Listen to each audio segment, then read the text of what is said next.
Donald Trump's election is certain to change America's national security policies around the world. Last week in the Washington Post, former CIA and National Security Director General Michael Hayden strongly criticized Trump for admiring Russian President Vladimir Putin. General Hayden joins us now. Good morning.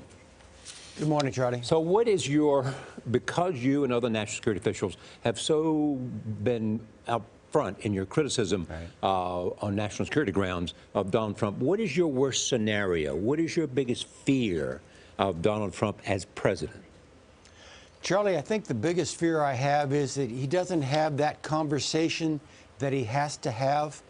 Look, I think it's fair to say that he's become the president-elect by showing anger, by being accusatory, frankly not being all that fact-based, and scapegoating real and imagined enemies. None of that fits into the intelligence picture. That's very alien to the way intelligence comes at an issue.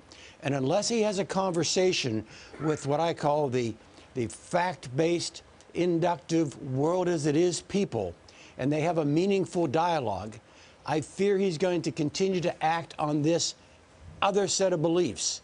And that's going to be very bad for America and for the world. Can he dismantle the Iran nuclear deal?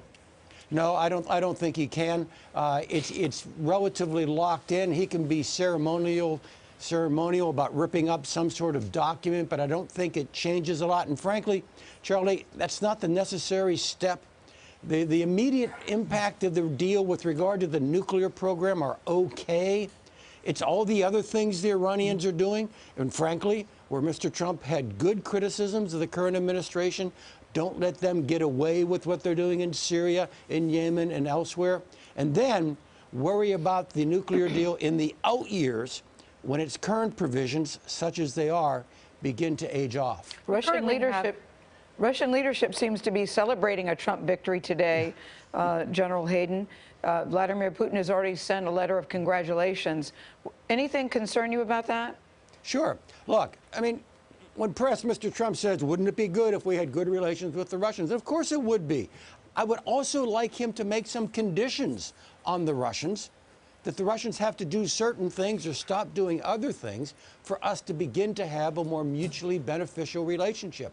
I have yet to see word one in terms of what Russian behavior has to look like before we enter into this more meaningful dialogue. I'd like to get there too, but it can't be cost-free for the Kremlin. Two questions for you. First, what does this mean for the fight against ISIS? We're in a pretty good spot right now against ISIS. I've complained we've kind of backed into our current effort. We've been late and light, over-regulated, under-resourced, but right now we are on the cusp of a significant victory in Mosul. It's going to take time. And frankly, we're beginning to tighten the vice around Raqqa as well. Here's what I fear. Mr. Trump thinks that we are where we are now because we've been weak and stupid.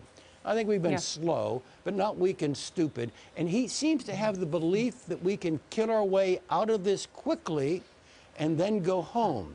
And my sense is with that formula, we get to kill our way out of this again and again.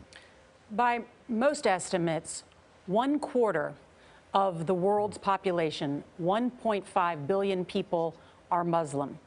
Donald Trump has said he would ban them from the United States. He has changed a little bit on his policy when asked several times. What do you think the reaction will be there? How does that impact our national security? No, it makes it all more and more difficult. Look, this is a difficult relationship, but what's going on is a great civil war inside a great monotheism. We can't decide the outcome of that war, but we have to give the monotheism some respect because we have deep, good friends inside that belief system. And to take this blanket accusation, they all hate us, and now impose this restriction on all believers of that great faith, that sets us back. That actually, you know, the ISIS narrative, the Al-Qaeda narrative, is there is an undying enmity between Islam and the West. All right, General Hayden, thank you so much for your time.